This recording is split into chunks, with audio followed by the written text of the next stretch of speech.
बार एक किसान हर कभी आने वाले आंधी तूफान, ओलावृष्टि, तेज धूप इत्यादि से परेशान हो गया, क्योंकि कभी कभी फसल ज्यादा खराब हो जाती थी।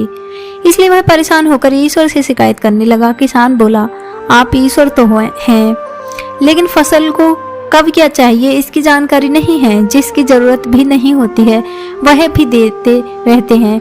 इसलिए आपसे मैं विनती करता हूँ कि आप मुझे एक मौका दीजिए, मेरे कहे अनुसार मौसम कीजिए, फिर हम सब किसान अन्न के भंडार भर देंगे। ईश्वर मुस्कुराए और बोले, ठीक है, आज से तुम्हारे अनुसार मौसम रखूंगा। किसान खुश हो गया। किसान ने अगली फसल में गेहूं की बुवाई की। उसने जब चाहा तब धूप मिली, उसने जब चाहा पानी मिला। पानी की तो उसने बिल्कुल कमी नहीं आने दी। आंधी, बाढ़ और तेज धूप तो उसने आने ही नहीं दी। समय बीतने पर फसल बड़ी हुई। किसान भी बहुत खुश हुआ कि इस बार शानदार फसल दिख रही है। किसान के मन में ही मन सोचा कि ईश्वर को अब पता चलेगा कि अच्छी फसल के लिए क्या क्या जरूरी है। फालतू में ही किसान को परेशान करते रहते हैं।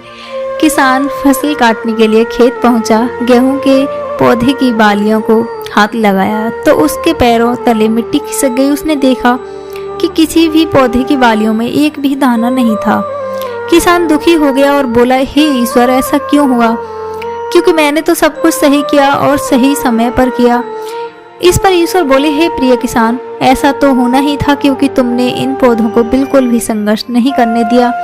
इन्हें ना तो तेज धूप में तपने दिया और ना आंधी का सामना करने दिया। इन्हें किसी भी प्रकार की चुनौतियों का सामना नहीं करने दिया। इसलिए बाहर से भले ही अच्छे दिख रहे हों, लेकिन ये अंदर से बिल्कुल खोखले हैं। इनके अंदर कुछ भी दाने नहीं। पौधे जब विभिन्न चुनौतियों का सामना करते हैं तो उनमें ऊर्जा पैदा होती है।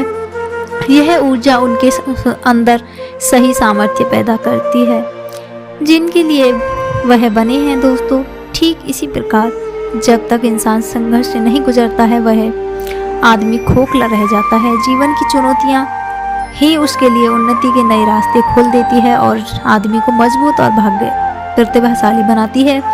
इसलिए आपके भी जीवन में मुसीबतें या चुनौतियाँ आए तो घबराना मत। यह आपको बिखेरने के लिए नहीं, निखारने के लिए आई हैं। तो आपको यह कहानी कैसी लगी हमें कमेंट करके बताएं।